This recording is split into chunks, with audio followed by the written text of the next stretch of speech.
me dieron $100 y un boleto de ida a Europa, de Nueva York a Holanda, Ámsterdam. Y pues ya yo me las tenía que arreglar para regresar como fuera. MBA de Harvard, leyenda de IDEO, MIT Top 50 y TED Speaker. Pero ¿por qué dice que el 70% de tu trabajo debe hacerte excelente, el 20% ayudar a otros y solo el 10% hacer lo que sea necesario? En muchos casos yo no creo que yo me merecía esas oportunidades. ¿Por qué yo? Harvard, IDEO, startups multimillonarias, pero aún batalla con el síndrome del impostor. ¿Cómo convierte sus inseguridades en un superpoder? Sientes un abrazo fuerte. Y esa sensación es probablemente lo más similar que el primer organismo multicelular sintió en este planeta. Por supuesto, sí. Vamos.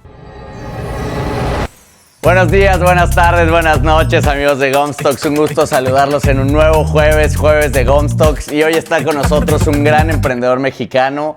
Él es un líder, él es creativo, él es un mercadólogo, tiene 3 charlas TED y es ganador de más de 13 distintos premios de disrupción y creatividad. Con ustedes hoy tenemos a Rodrigo Martínez Reute. Rodrigo, bienvenido al podcast. Encantado de estar aquí. Qué gusto que estés con nosotros. Te conocí en Harvard hace ya un par de meses. Y desde que vi lo que transmitías, con la potencia con la que hablabas, con la fluidez, me impresioné y dije, tengo que conversar un ratito con él, porque también tienes una carrera verdaderamente impresionante. Te gradúas del ITAM con 100% de beca, luego vienes a Harvard y también te gradúas con... estudias con 100% de beca. Has estado en muchas industrias, desde el Banco Mundial, desde salud, jefe de marketing en muchos lugares, fundador y CEO de Azul. ¿Dónde empieza toda esta creatividad, todo este interés desde el 93 al 99 en el ITAM? Bueno, primero mil gracias por estar aquí, encantado. Mira, yo creo que en realidad empieza en San Francisco. Cuando yo estoy en la prepa, en Cuernavaca en ese entonces, un amigo mío había trabajado en un museo de ciencia que se llama el Exploratorium en San Francisco. Y abrieron ese programa para jóvenes de la prepa y principio de college, para que vinieran, aprendieran todo lo que tenía que ver con ciencia del museo y además manejaran el museo, ¿no? Desde abrir la mañana hasta hacer una serie de demostraciones, cerrar el museo y demás. Y fui. Y para mí ahí se me abrió el mundo, ¿no? Estar como a los 17 años en San Francisco, California, trabajar todo el día en el museo. Ahí empieza esta idea de creatividad y ciencia, ¿no? Esa conexión y el entusiasmo, las personas que les puedes tener un efecto y cómo hay una idea de entusiasmo y de energía. Entonces, para mí, ahí empieza todo, ¿no? Después regreso eso años después, con el papalote y demás, pero ahí es donde empieza todo, en la prepa. De ahí, cuando acabo la prepa, resulta que en ese entonces había un premio que le daban a los 20 alumnos que tenían el promedio más alto en el país. Había un premio que te daban. Y entonces a mis papás se les hizo como que muy generoso que de reconocimiento de ese premio me dieron $100 y un boleto de ida a Europa, de Nueva York a Holanda, Ámsterdam. Y pues ya yo me las tenía que arreglar para regresar como fuera. Entonces, cuando yo acabé la prepa en Cuam, en Cuernavaca, pues yo no sabía qué iba a hacer de carrera, no sabía nada todavía. Y me fui. Entonces me fui, yo me sentía millonario con $100. O sea, ¿qué voy a hacer con esto? Esto me va a durar 6 meses, ¿no? Y me fui a viajar a Europa, estuve de mesero en Londres, estuve trabajando, viajando por todos lados. Y bueno, pues ganas lana, estás trabajando y aprendes muchísimo, ¿no? Entonces yo creo que la primera lección para mí fue el momento que se te abre la oportunidad de ir en una aventura, aunque sea fuera de lo esperado, fuera del camino que se supone que debes de seguir, 100% sí, vete, o sea, hazlo. Esa fue como que mi primera reacción. Y ya regresé 14 meses después, Solo. Sí, o sea, yo estuve allá viajando, viví con diferentes personas, amigos, conocí nuevos y demás. Pero ya regresando, tuve que hacer mi servicio militar, porque obviamente como me fui, cumplí los 18, entonces a huevo me tocó servicio militar. Y en ese entonces yo conocí a una persona que ha sido increíblemente importante en toda mi vida a partir de ese momento, Juan Enríquez. Y porque Juan Enríquez en ese entonces estaba manejando diferentes proyectos para la Ciudad de México, incluyendo el principio de lo que iba a ser el Papalote Museo del Niño. Entonces yo empecé a trabajar con un equipo de 6 personas para el Papalote, con el Papalote, que era el principio del proyecto, y en lo que metía toda mi solicitud y demás para la carrera, y ahí entonces un año después entro al ITAM y sigo trabajando todavía yo trabajo en el Papalote, estoy en el ITAM en la mañana y luego me voy al Papalote en la tarde y hasta que lo abrimos en el 93. Y bueno, yo me seguí obviamente en la carrera, como lo decías, mientras trabajaba yo en el Papalote y la carrera. En el ITAM, estando en el ITAM y trabajando, un reto enorme. Pues mira, yo creo que en retrospectiva a lo mejor sí, pero pues cuando tú estás lleno de energía y estás echándole ganas y como que las cosas se van solucionando, ¿no? Obviamente suerte tiene muchísimo que ver, ¿no? Y yo tenía una jefa en el ITAM que en ese entonces, Pilar de Negri, que entendía qué importante era para mí estar en la carrera, entonces también me daba flexibilidad de ajustarme, ¿no? Entonces, las dos cosas las disfruté muchísimo y muy agradecido de la beca. Había una beca en ese entonces que era la beca Balleres, no sé si existe todavía, pero que Balleres es el fundador del ITAM y ni en mis sueños más guajiros se me ocurrió que podría yo meter papeles para hacer una maestría en Estados Unidos, ¿no? No se me ocurrió y en ese entonces tampoco era tan común, ¿no? Así que, bueno, ahí entró el siguiente capítulo, empezó el segundo capítulo, acababan de abrir, yo metí mis papeles de solicitud a maestría a Yale, MIT, Stanford, Columbia y Harvard, MBA. Okay. Y ninguna me aceptó. Okay. Bueno, dije, ok. Pero en ese entonces acababan de abrir un nuevo... Había 2 programas que no eran MBA que me interesaron. Que por cierto, ahí vino otra lección que era... Tú metías tu solicitud a los programas que conoces. Pero hay otros programas que no son los más conocidos o famosos, que son excelentes y valían la pena considerar. Entonces habría 2. Uno en Tufts, que era el MALT, que es una maestría de leyes y diplomacia, Okay. que muchas de las personas que se van al servicio exterior, ese es el programa que siguen. Y el otro es una maestría nueva que empezaba en Harvard, en la Kennedy, que era de Economía y Desarrollo Internacional. Entonces, metí mi solicitud para esos 2. Afortunadamente, las 2 me aceptan. Y entonces, una me da media beca, Tufts, y Harvard me da una beca completa, pues ya, el resto es historia, ¿no?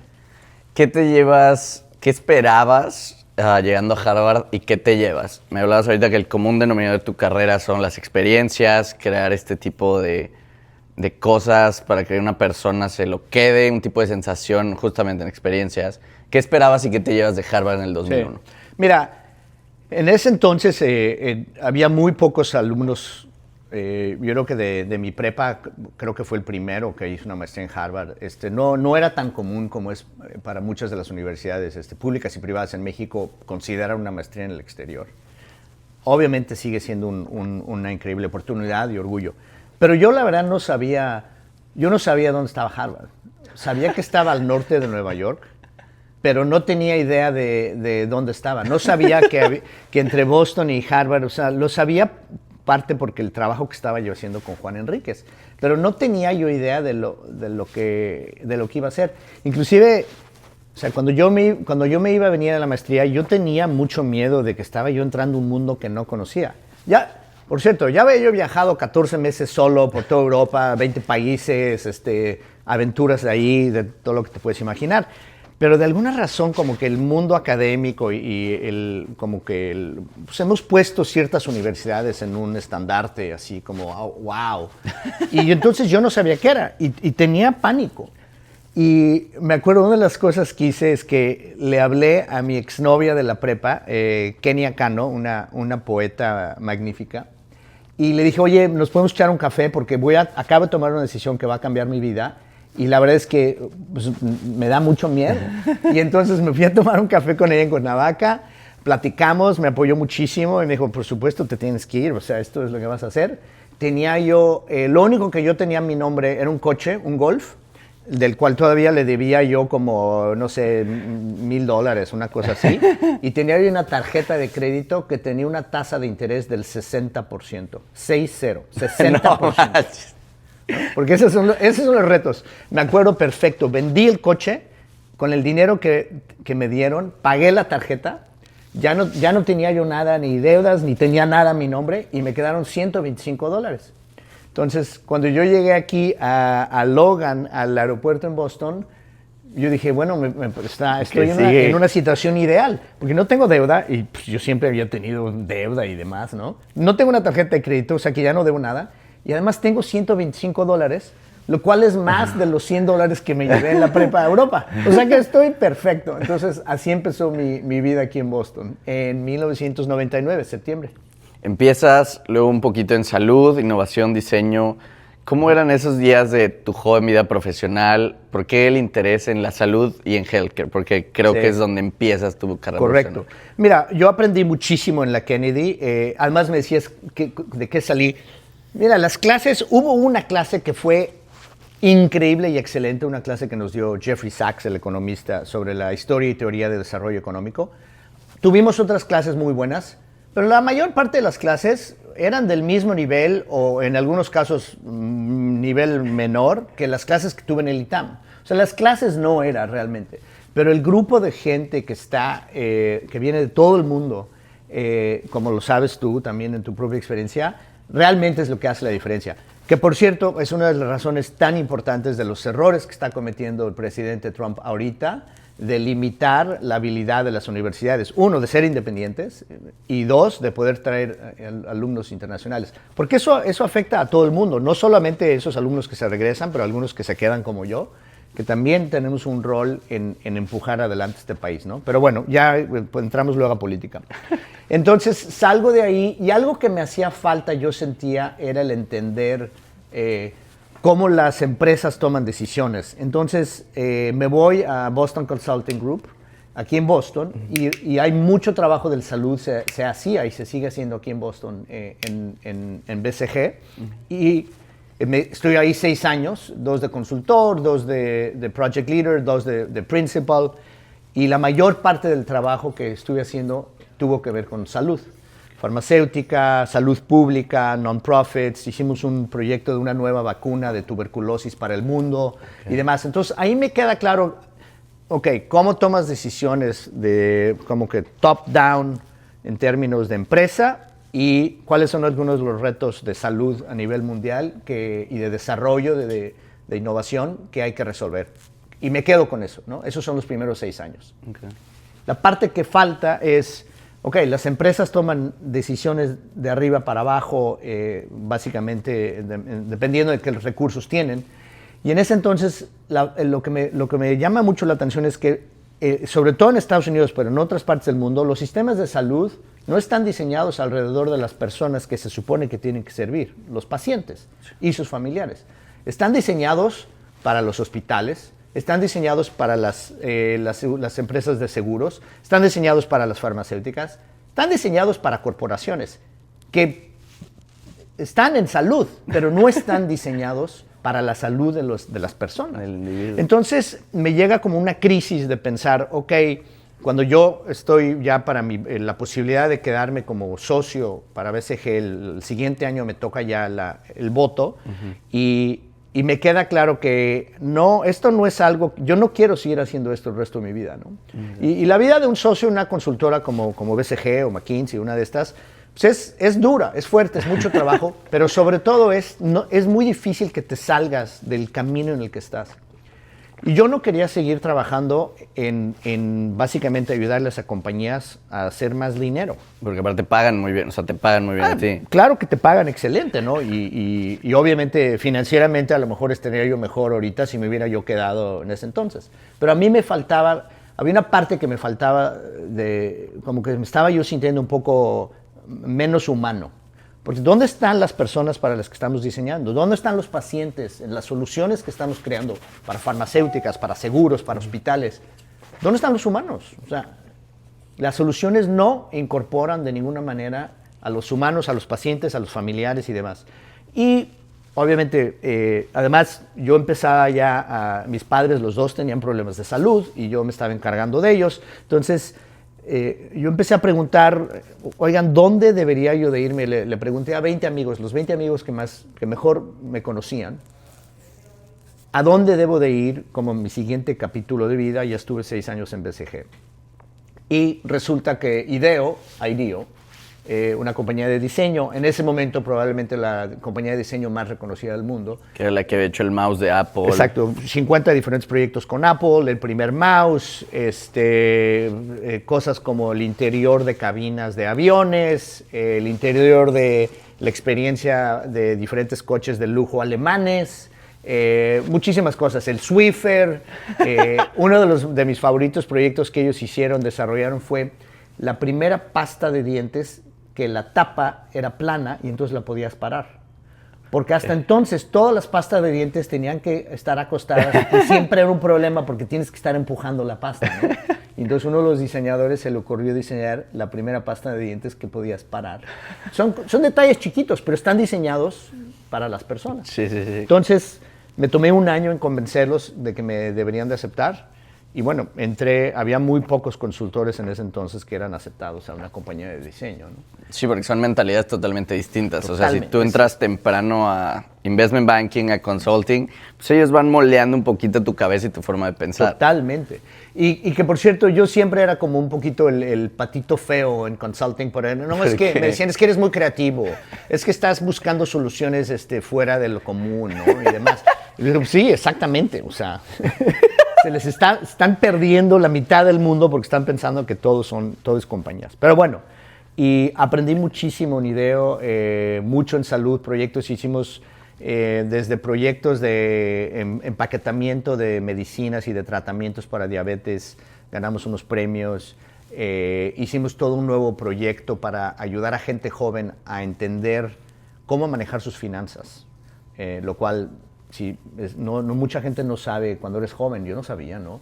Uh-huh. Cómo pagas deuda, cómo inviertes, cómo llevas tus cuentas de gastos de la casa, de tu departamento y demás. Cómo tener una educación alrededor de finanzas. Diseñamos eso, se llamaba Society of Grown-Ups. Hicimos una serie de proyectos, aprendí muchísimo y ahí como que se me cimentó la idea de todas las experiencias que nosotros tenemos en este momento donde estamos sentados, los zapatos que tú traes puestos, la computadora que haces, obviamente nuestro iPhone, pero también cuando te subes a un camión, cuando te vas en un vuelo, todas esas experiencias, alguien tomó decisiones para que esas experiencias fueran de esa manera, de buenas o malas, ¿no? Y hay muchas experiencias buenas alrededor de nosotros. Por ejemplo, si te gusta Airbnb, pues es muy fácil, ¿no? Haces tu cuenta y encuentras una casa y la rentas y demás, ¿no? Hay unas experiencias que son buenas y muchas que son malas. Y el gusto de tener una buena experiencia es algo que todos lo hemos disfrutado, ¿no? Si tú llegas a casa de unos amigos y tienen una cena, una comida y tienes unas velas, tienes buena música, están sentados de la manera adecuada, pues es una sensación divina, ¿no? Te hace sentir conectado con otros, como que te puedes relajar un poco, te sientes un poco más vulnerable, ¿no? Todos sabemos lo que es una buena fiesta. Pues eso es una experiencia increíble. ¿Por qué no podemos generar más de esas sensaciones en entornos profesionales, en una compañía, en una sala de juntas, en sillones y demás, ¿no? Entonces aprendí muchísimo en IDEO y estuve ahí 6 años. Hasta ahí fue el capítulo. Entonces, en ese entonces es escuela, aventuras, una parte de mi cerebro BCG muy como estructurado y la otra parte del cerebro IDEO menos estructurado y mucha creatividad. ¿Cómo es la exigencia en IDEO, donde en ese momento la excelencia era el plato de todos los días? ¿Cómo era la cultura de trabajo de una empresa de este tamaño y de esta importancia? Sí, mira, es una buena pregunta. A contraste de BCG, no había jerarquía.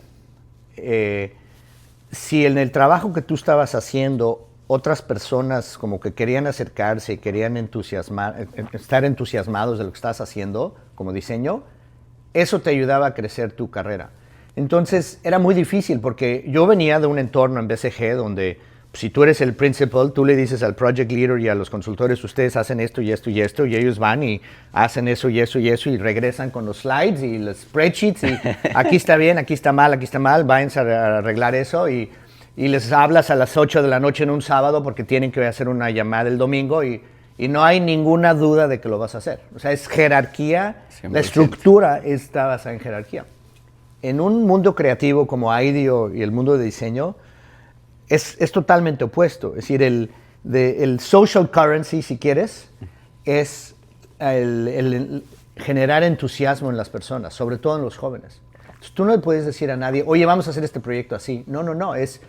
Aquí hay 4 maneras de hacerlo. He estado pensando en esta. ¿Cómo ven si en esta hacemos un poco más de video, en esta un poco más de... vamos a cambiar las telas de este empaquetamiento para algún servicio? Me parece muy bien. Y si la gente empieza a sumarse a tus ideas y a poner su creatividad alrededor de tus ideas, casi tú tienes que tomar un rol de te echas para atrás y los dejas que ellos sean creativos y vayan ejerciendo esa energía de entusiasmo. Y eso es lo que te hace una carrera creativa. Y bueno, eso no es fácil, ¿no? El primer año yo lloré varias veces porque dije, no puedo trabajar en un lugar donde no hay jerarquía, porque venía yo de un lugar como BCG, ¿no? Sí. Y el segundo año ya fue más fácil, después, ok, ya la agarré. Esto es sobre sensaciones humanas, es sobre ser vulnerable el uno con el otro, es darle el crédito a los otros, es poner ideas enfrente y algo de creatividad y dejar que los demás vayan sumando sus propias ideas, ¿no? ¿Y cómo te quitas el ego y dejas que los demás pongan? Porque pues dices, no, es mi idea, no sé qué. ¿Cómo hacías tú para, poner una semillita y echarte para atrás y dejar que tu ego no te hiciera regresar y que todo el mundo también alimentara esa misma semilla? Sí, mira, nuevamente es difícil. El primer año me costó porque no sabía cómo. Hay muchos ejercicios, muchos de ellos que diseñó IDEO y hay y muchas otras compañías que ahora siguen, pero hay ejercicios específicamente que a veces los hacíamos con clientes, ¿no? Abríamos un nuevo proyecto y empezábamos la primera reunión con clientes, compañías grandes y todo, donde les hacíamos un role playing, ¿no? Los poníamos en algún rol de el que sirve café. Ajá. Para que entiendan que si la tapa no cabe bien en el vaso, pues es una mala experiencia y entonces te cae el café. Y le poníamos al CEO para que sirviera café y entendiera que hay cosas que son importantes para los humanos de los detalles mínimos, ¿no? Entonces hay muchos ejercicios donde tienes que ir soltando poco a poco lo que crees de ti, lo importante que crees que eres y, como dices tú, ese ego, ¿no? No es fácil, pero pues hay muchos ejercicios. Y la creatividad te ayuda con eso, ¿no? Porque en el momento que le pones un papel enfrente a alguien y les das colores o crayolas, te regresa un poco esa idea de, pues cuando eras chiquito, cada quien dibujaba lo que quería y jugábamos juntos y todo. Cuando eres niño, los únicos momentos donde hay jerarquía es porque hay uno que se porta como un hijo de la chica, ¿no? Y nadie quería ese bully, ¿no? Sí.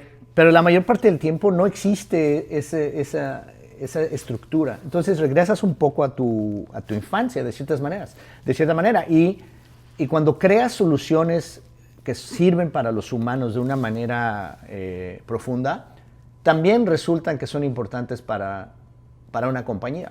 Digo, obviamente Apple siendo el mejor ejemplo, ¿no? O sea, no se hacen los productos de Apple con la idea de cómo podemos ahorrar más dinero para poder generar mejores ganancias. No, se hacen para hacer una experiencia increíble y son muy caros, pero la gente los compramos. ¿Por qué? Pues es que la experiencia tiene un valor, obviamente económico y de negocio, pero tiene un valor humano. Sí, porque Apple no es el que mejor procesador tiene, que mejor pila tiene, que no, pero es el que más fácil se usa, el que mejor se siente, el que es más fácil de compartir todo. En IDEO ganas 5 galardones por el trabajo de tus 12 equipos de trabajo. ¿Cuál es romper récords en IDEO? ¿Cuál es el cambio que tú llegas a hacer para batir récords que no se habían movido durante 10 años? Mira, uno, aprender muchísimo de la gente que está alrededor de mí, ¿no? Ahora, una de las ventajas que yo traía es, como yo no había sido entrenado como diseñador industrial o diseñador gráfico y demás, yo traía una perspectiva de, obviamente, el complemento con lo que aprendí en BCG, de las soluciones que vamos a diseñar tienen que poderse aplicar, tienen que poderse instrumentar fácilmente en las compañías, en nuestros clientes. No solamente es una solución creativa, sino tiene que funcionar. Entonces, empujé un poco por ahí. Y mira, yo creo que uno de los premios que ganamos fue un Webby para este proyecto que te platicaba yo, Society of Grown-Ups. Era esta plataforma para ayudar a los jóvenes a aprender sobre finanzas, que tenía componentes digitales, es decir, podías abrir una cuenta, rápidamente te daban demostraciones de, oye, ¿cómo pago mi tarjeta de crédito? O pago primero deuda o pago tarjeta de crédito. Preguntas que muchos jóvenes tenían en ese momento. También podías ir siguiendo tus finanzas y demás. Y teníamos servicios que eran físicos, es decir, había un café, se abrió un café aquí en Boston, donde podías tomar clases de finanzas, inversión y vino, y clases de cómo escoger tus primeras 3 botellas de vino, cuando a lo mejor tú eres una persona de 20 años que nunca has tenido $50 para comprar 3 botellas de vino. Bueno, ¿cómo escoges las dos, no? Y las dos van conectadas, porque pues, el valor del vino tampoco quieres gastar de más, pero pues también tienes que saber ahorrar. Entonces, era un programa como que muy... pues, con muchas diferentes dimensiones y lo disfrutamos mucho. Y uno de los premios que nos dieron, por eso nos dieron algunos premios sobre el research que hicimos, la investigación para eso y demás. Pero uno fue un Webby para la plataforma digital. Y eso fue divertido porque pues vas a Nueva York a la ceremonia de Webbies y es red carpet y todas las diferentes personas que están ahí, aprendes muchos de otros. Y pues sí, divertido, ¿no? O sea, a final de cuentas, pues los premios te dan cierto reconocimiento de que algo de lo que tú y tus equipos están haciendo, pues están teniendo un impacto en el mundo, ¿no? Y pues, si se siente rico, pues por supuesto que nos gusta, ¿no? ¿Es lo más importante? No. ¿Debemos de trabajar solamente por premios? Absolutamente no. Pero cuando se dan, pues sí te da una cierta alegría, ¿no? Justo hablando de premios, ganaste 2 veces está en el top 50 del MIT Tech Review. Fastco Most Innovative CNBC Disruptor, 50, 2 veces también. You have been on TED Unplugged, Exponential Medicine. Ayudaste a levantar una ronda B de 30 millones. Pero de todo esto me interesa cómo ha sido tu ética de trabajo. ¿Cuál es la ética de trabajo que pones en tus equipos? ¿Cuáles son las reglas que seguir en los equipos de Rodrigo para conseguir el éxito? ¿Cuáles son 3 no negociables al trabajar contigo o alguno de tus equipos? No, mira, buena pregunta. Cuando me salgo de IDEO es para armar una compañía de genética, de test genéticos. Yo creo que todavía hasta a este momento la compañía que ofrece el producto más completo. La idea era que tú podías, en ese entonces, por $1,000, obviamente el precio ha bajado, secuenciar todo tu genoma, todo el material genético en tus células y aprender una serie de cosas. ¿Qué medicinas debes de tomar? ¿Cuáles no? Ciertos riesgos o proclividades que tienes para cáncer, Alzheimer y demás. Y entonces era una compañía donde la esencia era muy científica, porque había un equipo de Harvard increíble y demás para entender a nivel genético qué es lo que puede afectar tu salud. Pero la manera de generar entusiasmo en nuestros clientes, en personas como tú u otras personas, no iba a ser a través de la ciencia. Iba a ser a través de cómo les contamos la historia y cómo los vamos atrayendo a la idea de que saber ciertas cosas de tu genética puede ser importante. Entonces, el primer equipo que armé cuando me salí de IDEO, armamos Veritas Genetics, era encontrar gente que fuera muy buenos en storytelling. No necesariamente en ciencia, pero storytelling en general. Entonces, el primer equipo que armé, yo creo que como lección número 1, si quieres, que son los no negociables, es encontrar que cada persona que traes a tu equipo en sí es excelente en hacer lo que ellos hacen, ponle al 70%. Okay. El otro 20% van a tener que ser excelentes en conjunto con los demás en el equipo. Y el último 10% es que tengan la energía de hacer lo que sea necesario. Y eso, obviamente, empezando conmigo, ¿no? Y eso puede ser o ir por café, o hacer sándwiches para todos, o aprender un nuevo programa en la computadora, o lo que sea. Es decir, pero para mí ese como que 70, individualmente pasas el 70% de tu tiempo haciendo tu chamba súper chingona. 20% del tiempo es aprendiendo y apoyando el resto del equipo. Y el 10% es lo que sea necesario. Y esa actitud yo creo que me sirvió mucho en ese entonces. Inclusive, parte de ese equipo que armé para esa compañía, después los jalé para otra startup. Okay. Y después los jalé para otro startup. Porque, y sabían, y yo muy afortunadamente he podido trabajar con gente increíble, que ellos después vendrían, cuando yo los invité, les decía, oigan, ya estoy armando otro startup, ¿quién quiere venir?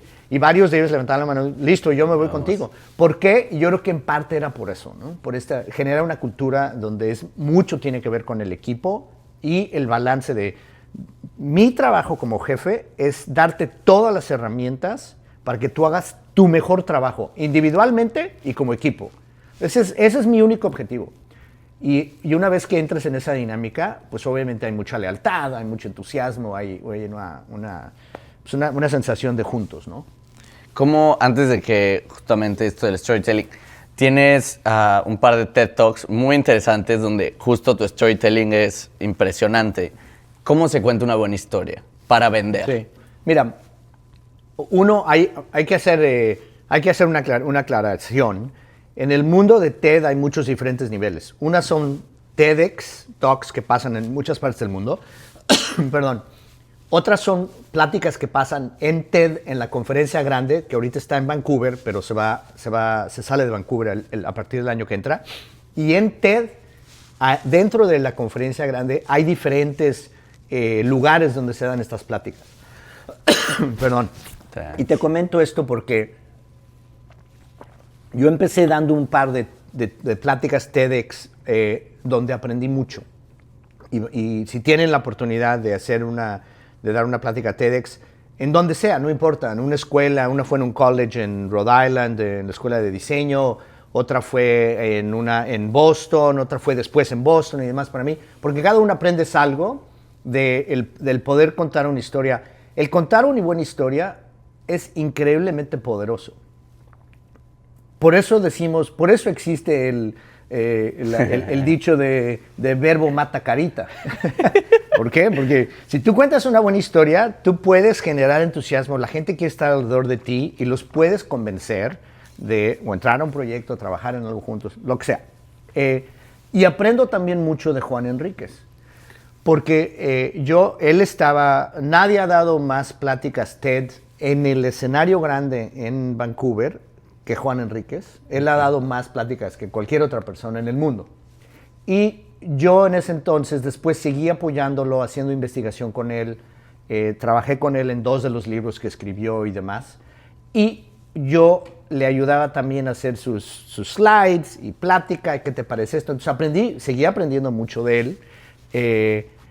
Y bueno, entonces, ¿qué tiene una buena historia? Eventualmente en TED, en Vancouver, doy una plática que se llama TED Unplugged, donde te dan, es un número específico de slides, te dan 5 minutos, todo el escenario está puesto y vas tú y van otras 10 personas, ¿no? Y es muy, es una relación muy abierta con el auditorio, ¿no? Y ahí doy una plática sobre la relación entre la epigenética y el mundo de la apnea, cuando bajas muy profundo en agua con un solo aliento, con un solo respiro, y las sensaciones que existen en el mundo.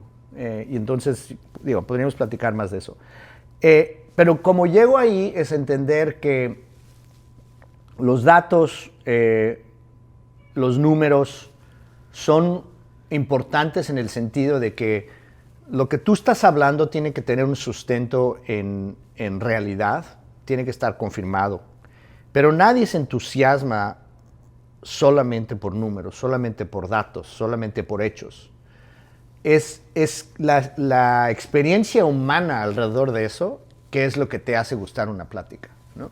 ¿Por qué? Porque es lo que te hace sentir. Sí. Antes de que pensamos, sentimos. Es decir, sensaciones en este mundo, literalmente en este universo, existen antes de que hay pensamiento.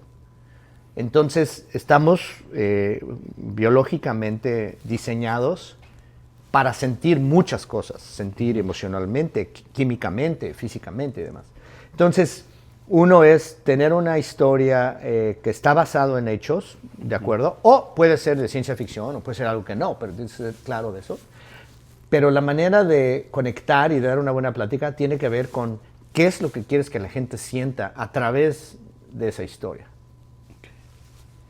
Tienes, justo en esta TED Talk, tienes una frase que dice, es una de las formas más antiguas de existencia de vida en este planeta.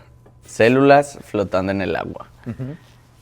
¿Qué pasa 30 pies abajo del agua en un cenote en México? Magia. Lo que sucede es magia.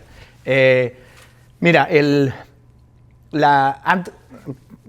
parte de la plática es que si tú tomas este entorno hoy, estamos muy acostumbrados a las experiencias que tenemos en un momento así. Tú y yo estamos platicando porque pues yo puedo generar sonidos y tú los puedes registrar y tienen un cierto significado para ti y demás, ¿no? Pero hace no mucho tiempo, 300 millones de años más o menos, solo había 4 sentidos en este planeta. Es decir, no existía un sensor que pudiera recibir una onda visual. Es decir, no había ojos en el mundo.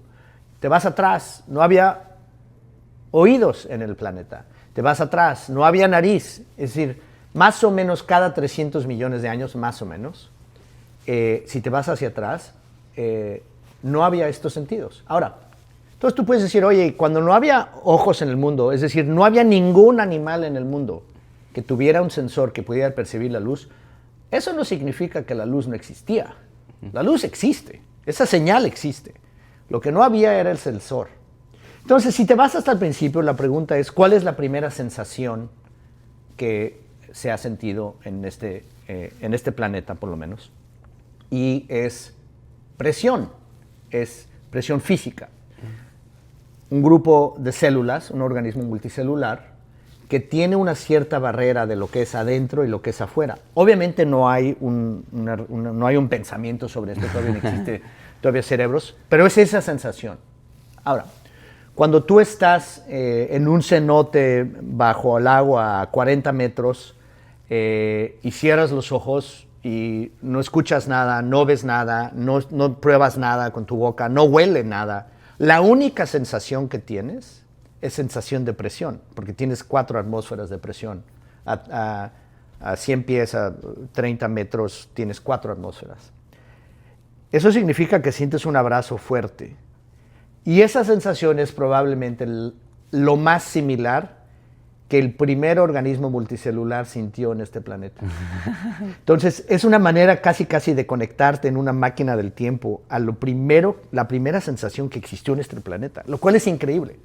Que, por cierto, es una de las razones que si tú hablas con muchos apneístas, los que nadamos y vamos profundo en el agua, tienen esa sensación, todo el mundo te dice es una sensación de conexión, y obviamente hay varias películas de esto excelentes, te paso, y documentales. Tienes esta sensación de conexión con algo muy viejo, muy antiguo, muy biológico, muy crudo. Sí. Y pues es esa conexión. Y es una sensación de paz también. Nunca he hecho apnea, todavía lo tengo en la lista, pero soy buzo certificado. Y siempre que estoy abajo, intento dejar de respirar para poder escuchar y sentir un poquito las vibraciones del mar. Porque a mí me causa un sentimiento de paz impresionante, que no hay pared y que hay un animal aquí y esta es su casa y... O sea, a mí se me hace impresionante. Y en el entrenamiento, te meten en una alberca y todo. Y a mí me decían, es que si no puedes en la alberca y te molestan las paredes, ¿qué vas a hacer en el mar? Y yo, es que al revés, en el mar no hay paredes. Aquí sí me causa claustrofobia que hay una pared ahí al lado. En el mar no. Exactamente. Es libre. Ahora, pero si puedo, te voy a corregir, porque seguro has hecho apnea. Todos tenemos esa sensación cuando éramos niños y te echabas a la alberca. y te ibas a lo profundo y aguantabas tu respiración aunque fuera 10 o 15 segundos. Y esa sensación de aguanto porque voy a ir, ya sea que ibas por una moneda o a lo mejor tenías una tía que te aventaba alguna moneda para ir a recoger, lo que fuera. Esa sensación de entusiasmo y de estar abajo del agua, no te daba miedo. Porque, y obviamente, pues venimos del agua, ¿no? Sí. Entonces, sí has hecho apnea. Pero ya es hora, pero ahora tienes que ir a hacer más. Hay 2 escuelas buenísimas, hay varias, pero obviamente en la zona, en la Riviera Maya, Prana Maya, excelente con Julián, y también Blackfin con Pepe Salcedo. O sea, hay escuelas buenísimas. Yo encantado te pongo en contacto. Mil gracias, tendremos que ir pronto. Sobre todo, has tenido una carrera muy exitosa. Desde el ITAM, college, siempre en escuelas increíbles, has tenido viajes. Pero ¿qué ha habido detrás de eso? ¿Cuáles han sido los momentos complicados que de verdad te han retado a, estando en Boston, chance de regresar a México a lo seguro, regresar a México con tu familia o no sé, de IDEO, regresar a BCG? ¿Qué ha sido algo lo más complicado de todo este camino lleno de galardones, también de éxitos? ¿Qué te ha costado? Mira, por un lado son las mismas inseguridades de siempre. Yo creo que ahora estoy más abierto a entender muchas de mis inseguridades que antes simplemente estaba yo tratando de poner como una máscara, ¿no? En muchos casos yo no creo que yo me merecía esas oportunidades. ¿Por qué yo? Hay otros alumnos que eran mucho más trabajadores, mucho más inteligentes, que necesitaban más el apoyo que yo, o alguna chamba. Es decir, siempre traes esas inseguridades, ¿no? Y yo creo que estoy ahorita en un momento donde, había un momento hace varios años donde de repente no tenía trabajo y la cosa se puso difícil y estaba yo trabajando en un divorcio difícil y entonces pues, pones tus papeles de unemployment y metes tus papeles para que te paguen, el gobierno te da una ayudadita al mes, ¿no? Y a veces es importante salir de esos momentos difíciles, ¿no?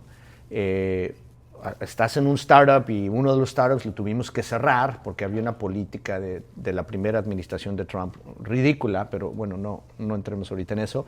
Y de repente tuvimos que cerrar la compañía y todo el mundo despedidos y tienes que pues, estar preocupado por tu equipo. ¿Qué van a hacer ellos? No solamente tú, pero ¿cómo los apoyas? ¿Dónde les ayudas a conseguir trabajo en otros lados? Todo el mundo está dependiendo de su salario y demás, ¿no? Entonces, inseguridades están ahí, siempre están ahí. Yo creo que he aprendido o estoy aprendiendo a simplemente estar más cómodo con ellas. No es que se vayan, no es que de repente ya no tengas inseguridades, pero ahora estoy mucho más cómodo con ellas y soy mucho más vulnerable y abierto sobre ellas, ¿no?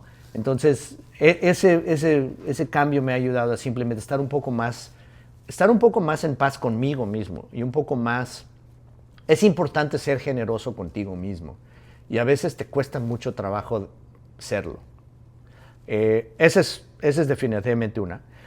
La otra es, y tú lo has visto aquí, hay sectores en Estados Unidos, el sector el de salud, life sciences, biotech, inversiones y demás en el que yo estoy ahora, te empuja mucho a éxito. Y entonces pues, tienes amigos que arman 5 compañías y otros que ya tienen $1 billón y otros que se compraron 3 casas allá y demás. Y de cierta manera, sobre todo cuando eres un poco más joven, entras en esta como carrera en contra de los demás y bueno, pues si ellos están haciendo eso, ¿por qué yo no? Y bueno, ¿por qué yo no tengo esto? ¿Y por qué yo no soy partner aquí o allá? Y ahora me queda claro que, para empezar, cada uno de nosotros está trabajando sus propios demonios. Inseguridades, cosas que traemos de infancia, cosas que traemos de ahora y demás. 1. 2, aunque se ve que mucha gente alrededor de ti tienen algo que tú quisieras, todo eso viene con un precio. Entonces, es más bien entender qué es lo que quieres tú. Yo ahora estoy en una etapa donde estoy trabajando con una nueva compañía, un startup en San Francisco, Manta Cares, una plataforma impresionante para apoyar a pacientes que tienen cáncer. Estoy manejando toda la mercadotecnia y relaciones públicas y algo con el equipo de diseño. Y tener momentos para poder irte un fin de semana con tus amigos, con tu familia de viaje, tener comidas ricas. He podido regresar a Cuernavaca con mis amigos de la primaria y nos juntamos a comer y nos juntamos hace un par de años, hacía 25, 28, 30 años que no nos veíamos. Eso vale muchísimo. Entonces, yo creo que uno, ser abierto de tus inseguridades, it's okay. O sea, estar más en paz contigo por eso. Dos, lo que a veces crees que los otros tienen, que tú quieres tener, pues no, viene con un costo alto. Y tres, yo diría, mira, yo le platico a mi hija, tengo una hija de 18, Sofía, y ojalá eventualmente entienda esto, y yo sé que va por buen camino. La vida es como un hilo largo de aventuras del último momento. Entonces, si ves la vida como una serie de aventuras de último momento, pues las tomas. ¿Por qué? Porque es una aventura de último momento. Entonces, eso puede ser que te vayas de repente a un museo en una tarde con alguien. Puede ser que a lo mejor no vayas a trabajar una tarde porque vas a ir a caminar con un amigo que está pasando por algo difícil. O arreglar una cena ideal con tus cuates en un sábado, un domingo y demás. O un viaje, lo que sea. Aventuras de último momento hay que tomarlas. Porque al final de cuentas eso es la vida. Ahorita platicabas un poquito del síndrome del impostor, con todos estos reconocimientos, todos estos awards. ¿Cómo lo navegas? ¿Te ha pasado? ¿Sentiste en algún punto, como decías, que no te ha pasado? ¿Cómo procesas este síndrome del impostor? Mira, por supuesto, ¿no? Parte de la inseguridad es decir, inclusive cuando tú me dijiste, oye, me encantaría platicar contigo para mi podcast, pero yo qué, güey, o sea, hay mucha gente mucho más interesante y que han hecho cosas más interesantes que yo, ¿no? Y entonces, eso claro que siempre sigue, ¿no? Mira, yo creo que eventualmente es parte de este proceso de ser generoso contigo mismo y decir, oye, lo que has hecho bien en tu vida vale la pena recibirlo, aceptarlo, y las cosas que has hecho mal, que hay muchas, simplemente las aprendes y tratas de hacerlo un poquito mejor, ¿no? Pero yo creo que, mira, nuestros demonios, nuestras inseguridades, ese síndrome del impostor y otros, pues ahí siguen. Yo creo que es más bien la actitud en cómo los tomas. Si los dejas ser, más que tratar de lucharlos, ¿no? Siempre me acuerdo hay una canción de Nacha Pop, Lucha de Gigantes, de hace muchísimo tiempo. Buenísima. Y pues sí, ahí vienen los gigantes y todo. Pues simplemente tienes que dejarlos que estén, ¿no? Si tratas de lucharlos todo el tiempo, se hace peor la situación. En tu opinión y experiencia, ¿cuál es el reto más grande que tiene el mexicano para triunfar internacionalmente? Mira, es increíble la creatividad, la dedicación, la generosidad, la manera de en general como somos los mexicanos. A mí, obviamente yo no sabía el valor y la riqueza cuando estaba yo en México, pues porque no lo podía comparar con otras cosas, ¿no? Y el haber estado, el poder vivir en otros lados, en Europa, en Estados Unidos, obviamente aquí sigo en Boston, el contraste con otras personas y lo que las otras personas, cómo se comportan contigo es lo que te empiezas a darte cuenta que pues sí tenemos una energía muy interesante, ¿no? Y hay algo que nos hace ser muy sociales, gregarios, nos gusta juntar a la gente, generosos. Yo iba con una de mis colegas de una de las startups, estábamos caminando en Boston, por East Boston, y oímos unos mariachis por ahí. Y le dije, oye, vente, vamos a ver. Me dijo, no, pero ese es un edificio privado con departamentos y pues no sé qué es. Le dije, no, vente, vamos. Y entonces llegué con mi colega y el de la seguridad me dijo, no, pues ¿a qué vienen? Y le dije, no, pues venimos a la fiesta de María. Seguro hay una María en ese grupo, ¿no? Y me dijo, no, sí, pásenle, están en el 6º piso, no sé dónde. Llegamos y era una fiesta privada en un edificio, en una terraza divina que habían rentado y comida y así, elegante, lo que tú quieras. No sé, había 100 personas. y nos paramos ella y yo ahí, y ella estaba roja, ¿no? De, oye, es que, ¿qué vamos a hacer aquí, no? Y se acerca uno de los que vienen y me dicen, ¿qué les sirvo? Y nos empezamos con un tequila y mariachis y cena y todo. Esa generosidad sí nos caracteriza. Ahora, ¿por qué hablo de todo esto? Yo creo que uno de los retos difíciles que vale la pena mencionar para nuestro éxito fuera de México empieza con reconocer un chingo de cosas positivas que tenemos y poder generarlo, poder compartirlo. Entonces, una es la parte social, la parte cultural. La siguiente, yo creo, es, para mí, obviamente, el haber ido a escuelas bilingües desde chico, obviamente mis padres decidieron eso, no yo. Obviamente, idiomas abre puertas en donde sea.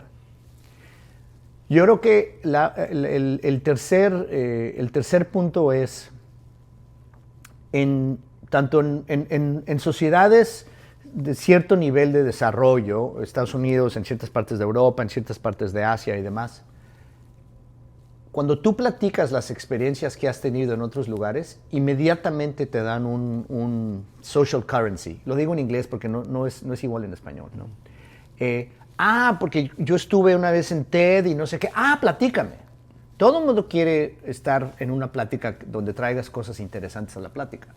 Entonces, el valor de tener otras experiencias y poder contar historias de eso tiene muchísimo, te abre puertas en todos lados. Entonces, eso es importante también aprenderlo, es el tercero. Y todavía no me he metido nada de educación y nada de carrera, nada académico, ¿no? Yo empezaría, esos tres son súper importantes. El cuarto, obviamente, es pues, tener una cierta curiosidad profesional. Una pregunta adecuada es muchísimo más importante que hablar de algún tema mundano. Todo el mundo respeta a alguien que hace buenas preguntas. Eso también lo aprendí mucho en parte por Juan Enríquez. Entonces, cuando estás en una nueva experiencia, con un nuevo grupo de personas, profesional, académico, maestría, lo que sea, o después, uno es ser generoso con todo lo que tú traes, que es muy positivo, pero segundo es hacer las preguntas más importantes, más enfocadas, más bien pensadas. Eso genera inmediato reconocimiento y te abre puertas. ¿Por qué? Porque entonces la gente quiere también estar contigo, te abre puertas. Oye, vamos a tener una cena aquí, vamos a tener un panel, ¿no te gustaría estar? ¿Te gustaría esto? Y demás, ¿no? Entonces yo creo que es una parte de cómo nos comportamos y mira, yo le digo también a mi hija Sofía, la grande, tengo dos, la de 18 y la de 6. Más del 50% de los retos que yo he tenido en las compañías que he trabajado, en las compañías que he armado, en las compañías que he invertido y demás, son retos de condición humana. No son retos de tecnología y científicos y procesos y demás. No, es de personas, es de que uno no se entiende con otro, no sabe comunicar, trae inseguridades de este quiere ser jefe de aquello, Son problemas humanos.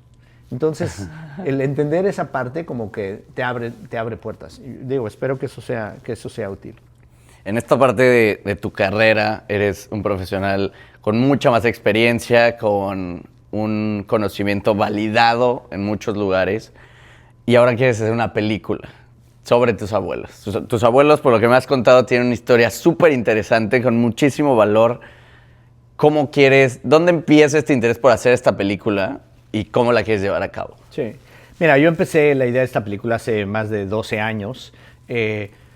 Como te he platicado, mis dos abuelos, el lado de mi abuela era polaca, mi abuelo es del lado de mi madre, y mi abuelo era alemán, y los dos son parte de un grupo que luchan en contra del fascismo, tanto en Alemania, en contra de Hitler y el movimiento de los nazis, y también en España, en contra de Franco, en la Guerra Civil Española, y bueno, son capturados, hay campos de concentración, se escapan y demás y todo. Bueno, eventualmente se escapan y llegan a México, y es por eso que yo nací en México, ¿no?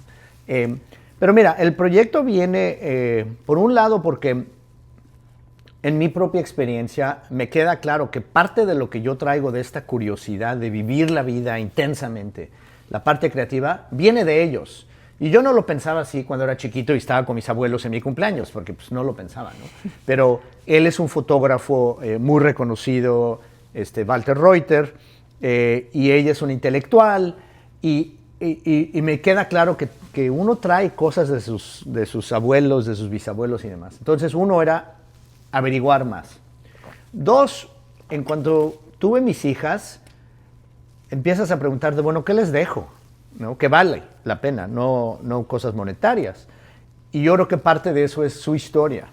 Entonces, eso fue como que el primer gusanito. Y empecé a hacer investigación y trabajar. Mi tía Eli ha hecho muchísima investigación también. Y bueno, ahora ya tenemos 2 coproductoras, una en Estados Unidos, en Los Ángeles, la otra en Alemania. Y estamos preparando ya, tenemos una serie de pláticas interesantes con algunos actores que están revisando el material que seguramente ustedes conocen tanto en México como en Europa. Y bueno, es un proyecto que hay que seguirlo empujando y bueno, saldrá, ¿no? Eventualmente. Pero yo creo que también, y para mi forma de ser, tener 1 o 2 proyectos al lado todo el tiempo, inclusive cuando estás en la escuela, cuando estás en trabajo y demás, para mí el contraste de lo que estoy haciendo enfocado y salto a algo creativo y regreso, ese contraste me permite hacer los 2 mucho mejor, ¿no? Y me hace sentir mucho mejor, ¿no? O sea, yo creo que algunos años batallé porque yo tenía que estar enfocado en la escuela, hacer esto. No, o sea, el tener 2 o 3 proyectos al mismo tiempo está bien. Si lo puedes hacer, hazlo, ¿no? Así que en eso estamos entusiasmados. ¿Qué le dirías a tu yo más joven? A tu yo que acaba de salir del ITAM, que se acaba de ir a Europa con $100. Uno es, yo creo que qué bueno que le dijiste sí a aventuras de último momento y hubo algún par de aventuras a través de los años que no las tomé y las debería de haber tomado. Yo creo que hubo más aventuras, algunos viajes, algunas interacciones con personas que yo creo que hubiera hecho. 2, me hubiera gustado ser un poquito más, un poco más, como que debería yo de haber aceptado algunas de mis faltas antes para poder trabajar en ellas. Y como que las luché. Entonces, algunas de mis inseguridades que he tenido eran de que, pues, es que yo la verdad es que no soy bueno para muchas cosas. Y esa idea la luché mucho y decir, no, sí soy. Y como que me hubiera gustado abrir un poco más esas inseguridades antes, ¿no? Eso yo creo que le diría. Y el otro es, yo creo que hubo momentos donde fui duro con personas. En diferentes momentos y en términos de lo que les dije, de mi tono, y debía haber sido más, pues más cariñoso, entender un poco más su perspectiva, no ser tan rígido. ¿Hubieras trabajado menos en algún punto de tu vida?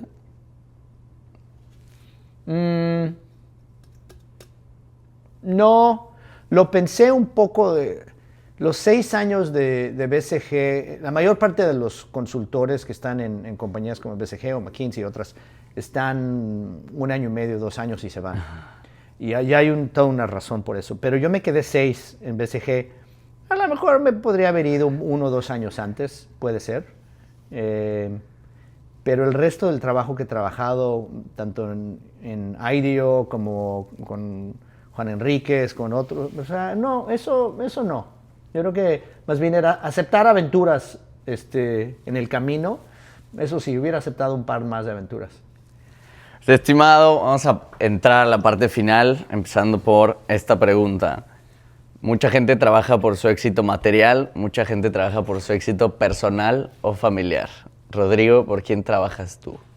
Yo trabajo para poder tener experiencias con amigos y familia que respeto en todo el mundo. Aventuras en otros lados, viajes, fin de semana o 1 semana, 1 mes, lo que sea. Entonces yo trabajo por poder tener experiencias con con gente que aprecio y quiero alrededor de mí. Buenísimo. Vamos a pasar a las últimas 2 dinámicas. Esta es muy sencilla. Yo aquí tengo una lista de frases o palabras. Ajá. Son rapidísimas, son 10. Me vas a decir la primera frase, el primer pensamiento o palabra que se te venga a la mente. ¿Ok? Empezamos con Harvard. Un pasaporte para el mundo. La experiencia del cliente es Tan importante como la experiencia de quien diseña la experiencia del cliente. humildad. Me falta mucha. Consultoría. Una buena escuela, limitada, pero es una buena escuela. Boston. Historia, innovación y también es una escuela de la vida. Porque el clima no es lo más bonito. Tu familia. Increíblemente importante y probablemente es donde he tenido más fallas. El mar. Conexión con todo. Reuters. Aventura y ganas de vivir la vida al máximo. Buenísimo. Mil gracias. Vamos a pasar a nuestra última sección. Sí. Por favor, si puedes levantar la hoja, enseñarla a la cámara. Ver, aquí dice Gumstocks número 53. Es un sobre, lo voy a abrir. Tú no sabes qué está aquí adentro. No. Solo sé quién la mandó. Para los que empiezan a vernos desde este capítulo, este sobre se va pasando de invitado a invitado y se van haciendo una pregunta al aire. Nadie sabe qué viene, ni siquiera yo. Esta pregunta es del Gumstock 52 y viene de Hernán Martínez, que es justamente también alguien que cuenta historias en YouTube, en redes sociales, acumulando más de 2 millones de seguidores. ¡Wow! Entonces, vamos a ver. Increíble. Bueno, primero un honor, Hernán. Si ves esto, gracias por la pregunta. ¿Cómo lidiar con la incertidumbre como emprendedor? ¿Qué te dices a ti mismo cuando trabajas durante meses en algo que tal vez nunca funcione? ¿Y cuál es tu monólogo interno? ¿Cómo le justificas y te sostienes? Bueno, la primera es, incertidumbre es parte de ser emprendedor, es uno y lo mismo, casi. Entonces, ¿cómo lidiarlo? Mira, uno es cuando tienes pocas responsabilidades, cuando eres joven puedes aceptar mucho más riesgo. Entonces, vale la pena tomarlo. Cuando a lo mejor tienes familia o te estás encargando de tus padres o tienes ciertas responsabilidades, pues debes de aceptar menos riesgo, tienes que ser un poco más medido. Y es importante hacer ese ejercicio de medir el riesgo porque pues, las cosas generalmente como emprendedor van mal, ¿no? Entonces pues, tienes que aprender a manejar esos riesgos y hacerlo una vez y hacerlo otra vez y hacerlo otra vez. Ahora, ¿qué te dices a ti mismo cuando trabajas en algo que no funciona? Mira, yo creo que a final de cuentas, en cada uno de esos procesos he aprendido algo. He estado en compañías donde no funcionan. Hemos tenido que cerrar una compañía muy exitosa. ¿Qué haces? Pues aprendes algo de eso y te lo llevas contigo. Y también lo tienes que dejar, ¿no? Era un poco lo que decíamos antes, decir, deja lo negativo atrás y enfocarse en lo positivo, a lo que sigue. Y en el monólogo interno, ¿cómo lo justifico? Mira, en parte es claramente he cometido muchos errores y no somos perfectos de ninguna manera. Yo creo que es más bien reconocer esos errores y sentirte bien con ellos, reconocer nuestras faltas. Y yo me estoy empezando a sentir, finalmente, ya tengo 53, ya me empiezo a sentir bien con mis errores y mis faltas y no tratar de lucharlas tanto, ¿no? Así que, Hernán, ojalá esas sean buenas respuestas y gracias por la pregunta. Buenísimo, Rodrigo. Para finalizar, ¿qué consejo le dejarías a todos los jóvenes, en especial mexicanos, para cumplir su meta o sus sueños? Mira, conozcan a gente que sea diferente a ustedes. Busquen a gente que estén en diferentes grupos sociales, económicos, políticos, culturales. Y lo más importante que yo creo que yo he aprendido, que es lo que trato de inculcarle a mis 2 hijas, es se te presentan oportunidades para aventura, en el momento que se presenta en la primera respuesta es, por supuesto, sí, vamos. Buenísimo. Mil gracias por todo este conocimiento, por toda esta enseñanza. Y pues muchas gracias, como siempre, a todos por escucharnos un jueves más. Como siempre, este capítulo es presentado por emprendedor.com y allá afuera vayan y inspiren y déjense inspirar. Les mandamos un abrazo, gracias por estar con nosotros.